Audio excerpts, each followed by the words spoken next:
పెద్ద షాపింగ్ ప్రపంచం సిఎంఆర్ మన కరీంనగర్ లో ప్రముఖ సినీ తారలచే ఆగస్టు 9న గొప్ప ప్రారంభం. హలో హలో హలో సో కనిపిస్తుంది మనకి ఇప్పుడే హెలికాప్టర్లో నుంచి దిగి అక్కడి నుంచి ఒక డెడ్ బాడీని కూడా తీయడం జరిగింది. కనిపిస్తుంది మీకు ఇప్పుడు లైవ్లో అక్కడ చూశారు కదా. కంప్లీట్గా ఇక్కడైతే ఎవరిని రానివ్వట్లేదు, కేవలం మీడియాకి, రెస్క్యూ టీమ్కి, లోపలికి ఎలవ్ చేస్తున్నారు.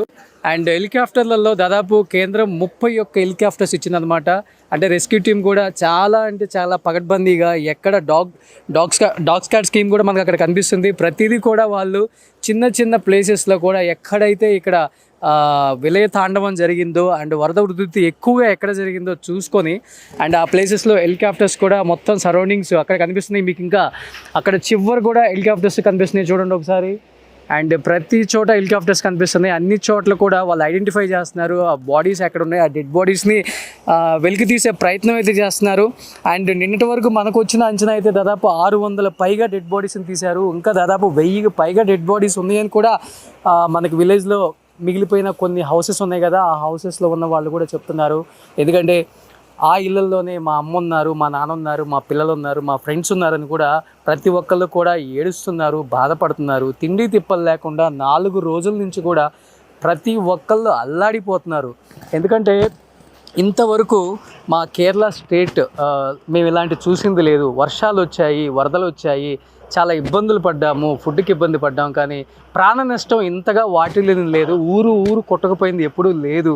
అలాంటిది ఈరోజు నిజంగా మా కళ్ళ ముందే ఒక ఊరు కొట్టకపోతుంటే, మా వాళ్ళు కొట్టకపోతుంటే ఆపుకోలేక, అంటే ఎవరం కూడా ఏం చేయలేమన్నమాట. ఎందుకంటే ఇక్కడ చూస్తున్నారు కదా, ఇప్పుడు చూడండి ఈ వాటర్ అనేది ప్రవాహం ఎంత గట్టిగా వేస్తుందో మనకు అర్థమవుతుంది. ఎందుకంటే మనమే లోపలికి వెళ్ళలేని పరిస్థితి. కొంచెం లోపలికి వెళ్తే దాదాపు మోకాళ్ళు లోతును కూడా ఈ బురదలో మనం కూరుకుపోతున్నాం. ఇప్పటికీ చూడండి ఆ వాటర్, చూడండి ఆ వాటర్ అసలుకి చాలా అంటే చాలా, అంటే మొత్తం ఈ భూమి మొత్తం కోసుకుపోయి మొత్తం ఒక ప్రవాహంలాగా ఇళ్ళ మీద పడిపోయింది. అది అక్కడైతే క్లియర్గా మీకు కనిపిస్తుంది. ఒక ఇల్లు మొత్తం కంప్లీట్గా కింద ఫ్లోర్ అంతా పోయిందనమాట. అండ్ ఇల్లులన్నీ కూడా పూర్తిగా పాడైపోయాయి, మొత్తం పడిపోయాయి.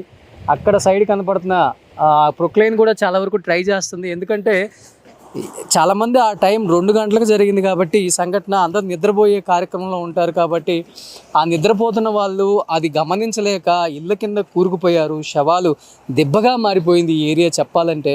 కొన్ని చోట్ల అయితే హెడ్స్ వరకు కనబడుతున్నాయి, కొన్ని చోట్ల హ్యాండ్ వరకు భూమిలో, మొత్తం బాడీ అంతా భూమిలో ఉండి చెయ్యి వరకు పైకి కనపడుతుంది. కొన్ని చోట్ల కాళ్ళు కనపడుతున్నాయి, కొన్ని చోట్ల తలలు ఒక చోట ఉన్నాయి, మొండాలు ఒక చోట ఉన్నాయి. నిజంగా ఇది కళ్ళతో చూస్తుంటే మనకి నీళ్ళు ఆగట్లేదు. ఎందుకంటే టీవీలో చూసినప్పుడే ఈ సన్నివేశం ప్రతి ఒక్కరిని కూడా కలిచివేసింది. ఇలాంటి ఒక సంఘటన మళ్ళీ జరగకూడదని కోరుకోవాలి. ఎందుకంటే కొండ చర్యలు అనేవి విరిగిపడిన ప్రాంతం అయితే ఒకసారి నేను అక్కడికి వెళ్ళడానికి కూడా ప్రయత్నం చేస్తున్నాను. ఎందుకంటే ఆల్రెడీ ఇంకా ఇక్కడ వర్షం పడుతుంది, ఆ సైడ్ అంతా వర్షం పడుతుంది. అందరూ కూడా చాలా రిస్క్ తీసుకొని ఇంకా ఎవరైనా బతుకున్నారేమో హోప్తో. ఎందుకంటే ఇవన్నీ కూడా టీ అండ్ కాఫీ తోటలు అటు పైన ఉన్నాయి. ఇది మొత్తం కూడా టీ తోటలు అనమాట. దీంట్లో పనిచేసే వాళ్ళే దాదాపు 400 మంది పైగా ఉన్నారని చెప్తున్నారు. ఆ 400 మంది అయితే పూర్తిగా కొట్టకపోయారు, మనకు క్లియర్గా అర్థమవుతుంది. అక్కడ ఇల్లులు అయితే ఏమి లేవు, మొత్తం అక్కడ ఏరియా మొత్తం శవాలు దెబ్బగా మారిపోయింది. అండ్ కొండ చర్యలు విరిగిపడ్డాయి. ఫస్ట్ ఆఫ్ ఆల్ ఆ కొండ చర్యలు మీకు కనపడుతుంది కదా, ప్రతి చోట మనం వెళ్ళే ప్రతి చోటు కూడా ఇదే పరిస్థితి అనమాట. కాలు పెడితే చాలు ఎక్కడ ఏముంటాయో తెలియదు అనమాట. అండ్ కాలు పెడితే కొన్ని చోట్ల శవాలు కూడా కనిపిస్తున్నాయి. అండ్ అంటే మనుషులు కూరుకుపోతున్నారు అనమాట లోపల.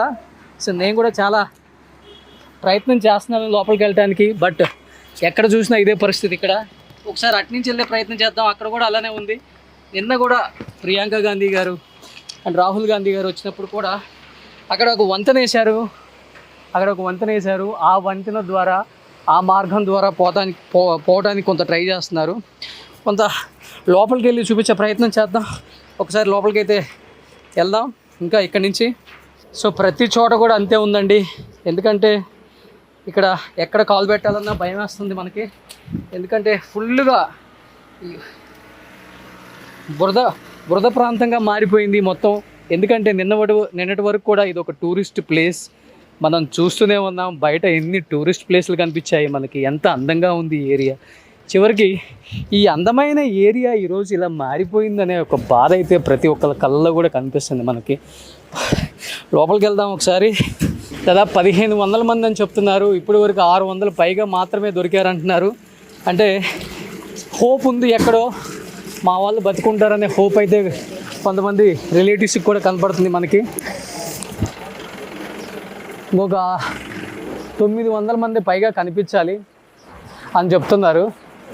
ఒకసారి ప్రయత్నిద్దాం మనం. సో ఇదంతా కూడా ఇప్పుడు తాత్కాలికంగా తయారు చేసిన వంతెనలు అనమాట. ఎందుకంటే కంప్లీట్గా ఇక్కడ మొత్తం ఏవైతే ఇల్లులు ఉన్నాయో ఆ పూర్తి స్థాయిలో ఉన్న ఇల్లులు మొత్తం కూడా కొట్టకపోయాయి. మీకు కనిపిస్తూ ఉంది కదా, కంప్లీట్ ఇల్లులు ఉన్న ప్రాంతం అంతా ఒక నదిలాగా తయారైపోయింది అనమాట. ఆ నదుల్లో నివసించే వాళ్ళు ఎవరు కూడా కనిపించటం లేదు.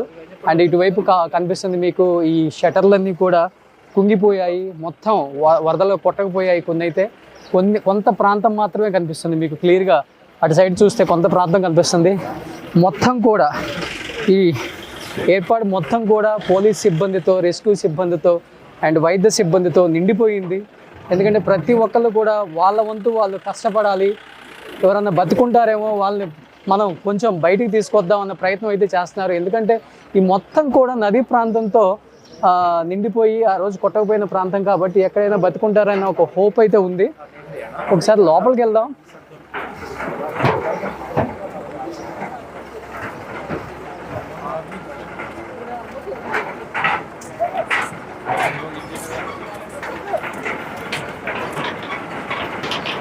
ఎస్, మీకు కనిపిస్తుంది చూడండి ఈ ప్రాంతం మొత్తం కూడా చూడండి. ఇక్కడైతే కంప్లీట్గా ఒక చిన్న షాపింగ్ మాల్, ఇది కూడా మొత్తం కొట్టకపోయింది. మీకు కనిపిస్తుంది ఇక్కడ. అండ్ కొండ చర్యలు చూడండి ఎంత పెద్ద పెద్ద బండలు వచ్చాయో. రకరకాలుగా ప్రయత్నిస్తున్నారు ప్రతి ఒక్కరు కూడా. ఎందుకంటే దాదాపు 4 రోజుల పాటు నిద్రాహారాలు లేకుండా, తిండి తిప్పలు లేకుండా పోలీస్ సిబ్బంది అయితే చాలా చాలా చాలా చాలా కష్టపడుతున్నారు. ఎందుకంటే ఎప్పుడూ జరగని ఒక సంఘటన, ఇలాంటి ఒక సంఘటన కేరళ స్టేట్లో జరిగింది కూడా. అలాంటివి మా స్టేట్లో ఇలాంటివి జరిగింది, ఇంతమంది ప్రాణాలు కోల్పోయారు అని చెప్పేసి బాధ వాళ్ళ కళ్ళల్లో కనిపిస్తుంది. అండ్ వాళ్ళు కూడా ఎంతలా, ఎందుకంటే ఇది ఒక టూరిస్ట్ ప్లేసు, ప్రతి ఒక్కరు కూడా ఈ ప్లేస్ని ప్రేమిస్తారంట. అండ్ మనకు వచ్చేటప్పుడు కూడా చాలా చాలా కనిపించాయి. ఒక వండర్లా టైపు మనం చాలా చూసాం అక్కడ, ఒక ఓషన్ పార్క్ టైపు. అండ్ చిన్న చిన్న హట్స్ వేసి చాలామంది వస్తుంటారు ఇక్కడ. ఊటీకి ఎలా వస్తారో ఈ ఏరియాకి కూడా అలా వస్తారండి. వైనాడ్ డిస్ట్రిక్ట్లో అంత ఫేమస్ ఈ ఏరియా. ఇదంతా కూడా మూనార్ కన్నా కూడా చాలా బాగుంటుంది. ఇక్కడైతే స్పెండ్ చేయడానికి వస్తుంటారు ఫ్యామిలీస్తో పాటు అని చెప్తున్నారు. ఎందుకంటే ఇవన్నీ కూడా మనకి టీ ఎస్టేట్స్ అనమాట. కంప్లీట్గా కనబడుతున్నాయి రౌండ్గా టీ ఎస్టేట్స్ కూడా. మీరు ఒక్కసారి చూడండి. అండ్ ఒకసారి చూడండి ఆ పైన ఆ కొండ ప్రాంతంలో ఉన్న బ్యూటీనెస్, ఇదంతా కూడా అర్థమవుతుంది. అంటే ఈ ప్లేస్ ఎంత ఇంపార్టెంట్, అది ఎంతమందికి ఇష్టమైన ప్లేస్. ఇలాంటి ఒక ప్లేస్లో ఇది జరగటం నిజంగా బాధాకరమే. అండ్ ప్రతి ఒక్కళ్ళు కూడా చూడండి, అసలు రెస్క్యూ టీమ్ ఎంతవరకు ఉందనేది కూడా మనకు అర్థం అవ్వట్లేదు. దాదాపు 4 కిలోమీటర్ల వైపు ఉందన్నారు రెస్క్యూ టీము.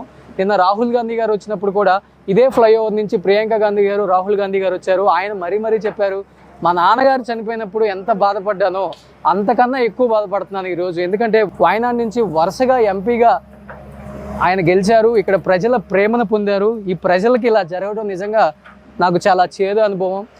నా ఎంపీ పరిధిలో ఉన్న ఈ కాన్స్టిట్యున్సీ కూడా ఆయన పరిధిలోనే ఉంటుంది కాబట్టి వాయనాడు ప్రజలు నాకు ఎంతో ఇచ్చారు.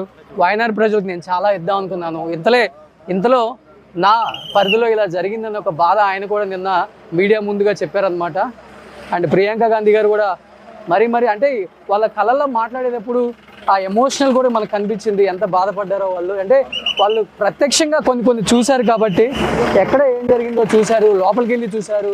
అండ్ ప్రతిదీ కూడా వాళ్ళ కళ్ళతో చిన్నది కూడా అబ్జర్వ్ చేశారు కాబట్టి వాళ్ళకి అంటే కొన్ని బాడీలు చూస్తుంటే చెయ్యి కనపడుతుంది, మొండాలు కనపడుతుంది, తలలు మాత్రమే మిగిలిన బాడీస్ చూసాం మనం. కొన్ని కాళ్ళు మాత్రమే మిగిలిన బాడీస్ చూసాం. కొంతమంది అయితే ఇదే మట్టి కింద, ఇప్పుడు ఇక్కడ మనం ఏదైతే నిలబడ్డామో ఈ మట్టి కింద చాలా ఇల్లులు ఉన్నాయని చెప్తున్నారు.